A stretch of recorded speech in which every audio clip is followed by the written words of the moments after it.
I grew up in a small town, sort of place where bad things aren't supposed to happen. That's what we like to tell ourselves, anyways. But something terrible did happen. Something I don't ever talk about, that I haven't shared with anyone since it occurred. Hollow's End has old roots. Lots of folklore and history surrounds this place. Ruins of old structures, churches, and government buildings, and other ancient things lost to time. The sprawling forest landscape of our town. As children, grown ups would occasionally tell us tales detailing the origins of these ruins.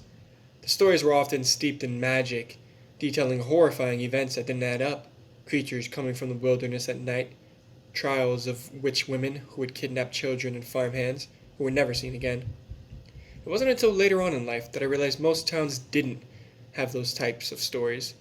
Those recollections were quite unique to our town. Still, as a kid, my favorite stories were always the scariest. The one about a sanctuary deep within the local forest especially caught the interest of everyone my age when we heard about it. Temple of Doom had recently come out when I learned about the place from a speaker at school during a local history class. Most of us had never heard the story, and word spread like wildfire about the mysterious ruins in the forest that could no longer be found. Sinister things had happened there, according to the friendly looking bespectacled man who stood speaking in front of our class. A coven or a guild of some kind practiced their dark arts in the place, held rituals and ceremonies that were hidden from the public eye. People had gone missing from the nearby village, and a couple hundred years ago a slew of questions began to arise about what exactly was happening at this temple of evil, which existed deep within the forest. The local townspeople had raided the sanctuary, invading the dark temple, and put the inhabitants of the place to death in the most horrifying ways imaginable. Only the eldest and wisest among them, their leader, had escaped. Their identity was never known to the public. Ever since that day, the town had been cursed, at least according to the legend. This patch of forest where the ancient sanctuary had once stood was close to my house, and despite the terrifying stories, we would frequently play in these woods when I was a kid. My parents would warn us about playing in the forest after dark, saying never to pass sunset, but during the daytime we were free to explore. It was a wide stretch of woodland that seemed to go on forever, at least to our young eyes, and we managed to find new things within it every day. We built forts in the fallen trees and rode our bikes down the steep hills that lined the gullies and valleys within. We'd sword fight each other with fallen branches, play with matches, and occasionally light fireworks. Essentially all the typical dumb activities kids of that age do when left alone in the woods. It was our getaway, our own private natural playground that extended for acres and acres. We rarely saw anyone else out there. One summer day, I was walking through it with my friends, Brad and Tom. We came across another kid who looked vaguely familiar from around town, but who I didn't know very well. He was walking alone in the forest and looked kind of sad all by himself. "Hey man," I said, trying to look friendly. "You okay?" When he looked up, I could see that he had been crying, and I felt even worse for him. "Sorry," he said, sniffling, wiping his nose with his sleeve and getting stretchy lengths of snot all over it. This is so dumb. I moved here a while ago, and I still don't know anybody. All my friends live 1,000 miles away, and I'm stuck here by myself." I put my hand on his shoulder, reassuringly, and asked him his name. "Ned," he told me, wiping away his eyes. "Hey Ned, I'm Jordan. This is Brad and Tom. We can be your friends. How about that? Simple enough, right?" I looked over, and Brad and Tom weren't objecting. I could tell they felt bad for the kid, too. "For real?" "Yeah, man, no worries." "Well, what were you guys doing? You mind if I tag along?" We told him that we had planned to go look for the lost ruins of the ancient temple in the forest. It was early on a Saturday morning, and we had the whole day ahead of us. We had no idea where to start looking, only knowing that it was somewhere within the woods we were. "Actually, I might be able to help," said Ned. "My mom is a history nerd, and I asked her about it after school yesterday. She told me it was to the west, probably over that hill, I'd say." "Wow, thanks, Ned. It's a good thing you're here. You can be our navigator, okay?" We set off enthusiastically, our pace quick, almost running at first. Then our legs grew tired, and we began to slow our pace. After walking for an hour or more, the four of us decided to take a rest. We'd come across a thickly overgrown section of the brush and wanted to stop for a while before going any deeper. I was starting to get tired of walking and was considering saying we should stop for the day when Ned spoke up. "Do you guys see that? It's a reflection." I turned and saw the glint in the distance immediately. "What is that?" Brad asked. have no idea. We got up and started walking through the dense shrubbery towards the reflection. It was so dark in the trees that it was hard to see. Difficult to move in the thick overgrowth, but we pushed through. The branches seemed to grab at my clothing, and I had to fight hard against them to get past. There were thorn bushes, which tore my skin, and the barbs went into my face like fish hooks, refusing to come out nicely. I twisted and turned my head to try to get the thorns out of my skin, my hands trapped at my sides. Eventually I managed to free myself, ripping and tearing my face and arms to bloody shreds in the process. I looked down and saw I was scratched and red with blood, but I managed to get out of the thorns and thistles and push through, finally coming out into an opening. Tom and Brad made their way out of the forest next and stumbled out looking even worse for wear than I did, bloodied and scratched by thorns. They were trembling and out of breath, panting with exertion.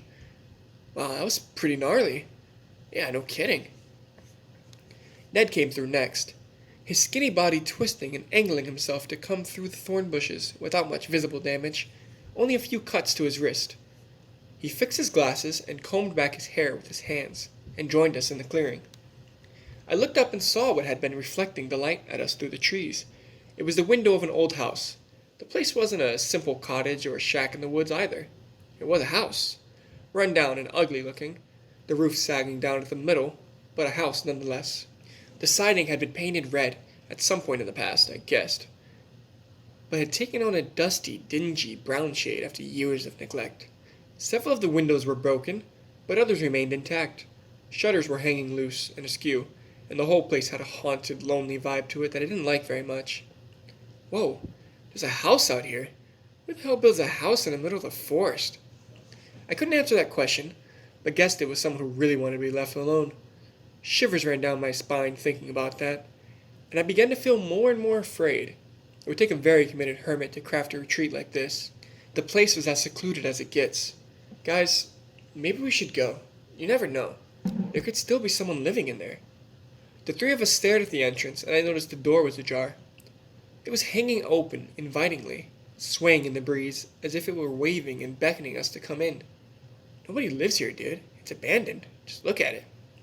Brad started walking the short distance towards the house, and I felt a queasiness brewing in the pit of my stomach as I followed him. When we got to the doorway, Brad hesitated, but only for a second, before stepping inside the echoing empty building. Tom went in next, then Ned, and I followed hesitantly after, feeling more afraid of being left alone than going inside at that point. The wooden floors creaked and squeaked beneath our feet as we went into the dark, dusty old house. It was quiet inside, except for the echoing sound of our footsteps, empty aside from a few things, an old cast-iron frying pan, which was rusted and covered in dust and spiderwebs, had been left on the floor. We went deeper into the dark, dilapidated old house to find a living area on the main floor. An old newspaper was scattered on the rug, parts of it laying open on a busted, hole-covered couch as if someone had just been reading it, but the yellowed paper looked decades old. There were a few other pieces of ancient, broken furniture, haphazardly tipped over on their sides, a filthy, broken mirror, but nothing that suggested anyone might actually still live there.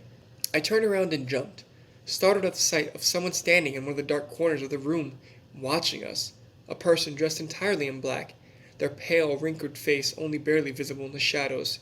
I screamed, pointing at the corner where the thing stood, watching, but then realized it was only an old coat stand with a wrinkled white hat hanging from it. Brad, Ned, and Tom had a good laugh at that. We started backtracking towards the main entrance and saw there were a couple closed-off doors in the main hallway. The first one was located next to the front door. Brad, the daredevil that he was, decided he would open it. I watched as he twisted the knob slowly and carefully, opening the door to reveal a small, darkened space. It appeared empty aside from an old broom and some wire clothes hanger. "Boring," said Brad. I didn't share his sentiment. This whole place felt off. It was making the hairs stand up on the back of my neck. It would make me feel nauseous, cold, and sweaty at the same time. Ned walked over to the other door. He took a deep breath and raised a trembling hand to open it. The darkness was gradually flooded with dim light as he pushed open the wooden door, its rusted hinges squealing. "Just an old bathroom," said Ned, looking inside. "You guys want to go check out the upstairs?" "Hang on, what's that?" Tom asked, eyeing the wall at the far end of the darkened room. We all crowded around to look and saw immediately what he had noticed. A piece of vermilion fabric was showing from beneath the baseboard near the bathtub. What the hell? Brad marched in and pulled out the fabric to pick it up. It stuck. That was when I noticed the long, rounded black marks on the floor. Guys, I think this wall might not actually be a wall. They all looked at me and followed my gaze down to the marks on the floor, barely visible in the darkness. Whoa. Okay. Now things are getting creepy. Is this a secret passage or something? Only one way to find out. Come on, let's try to get it open.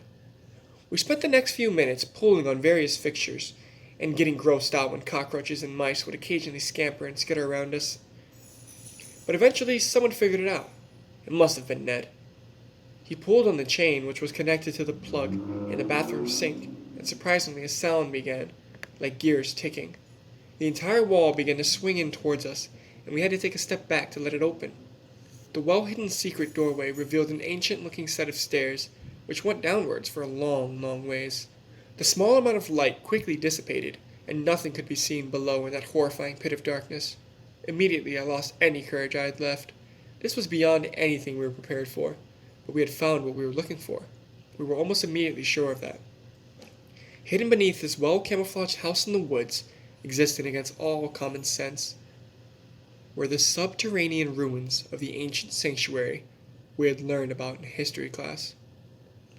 "Check out those carvings on the wall!" exclaimed Ned, remaining behind us in the small space. We moved forward and saw there were indeed carvings, elaborate reliefs, and images hewn from the stone adorning the passageway leading downwards. The three of us crowded around the doorway, scared and excited, looking at the carvings. They showed terrible images, and I wondered immediately why anyone would want to make art depicting such brutal violence, such darkness. I guess my grandpa was right about the ruins being over in this direction. You guys want to go down and check it out? A tingling sensation was covering my entire body, goosebumps rising on my skin. Something about his voice wasn't quite right. And hadn't he said it was his mom who was the history nerd? She was the one who had told him in which direction the temple ruin lays. Or was I mistaken? I thought it was your mom who said it was here. Whoops, I heard Ned mutter quietly to himself. Got my stories mixed up. Oh well, doesn't matter. Suddenly, I felt him push me from behind with such force that I was stumbling forward into Brad and Tom, off balance and unable to stop myself from falling over the precipice. The three of us tumbled violently and bone-shatteringly downwards into the blackness below, crashing and bouncing against the hard rock and its sharp angles. Eventually we reached the floor down below, careening into the wall opposite the stairs with such force that it felt as if my jaw had been shattered. My ears were ringing, and I immediately had an awful headache that pierced my brain like a spike through the temple. I was barely conscious, and in such horrible agony that I barely registered the demented laughter coming from up above for a few long moments. Of course it was Ned. It had been him from the beginning. He had led us to this dark temple in the forest, just like the terrifying stories we'd heard in history class.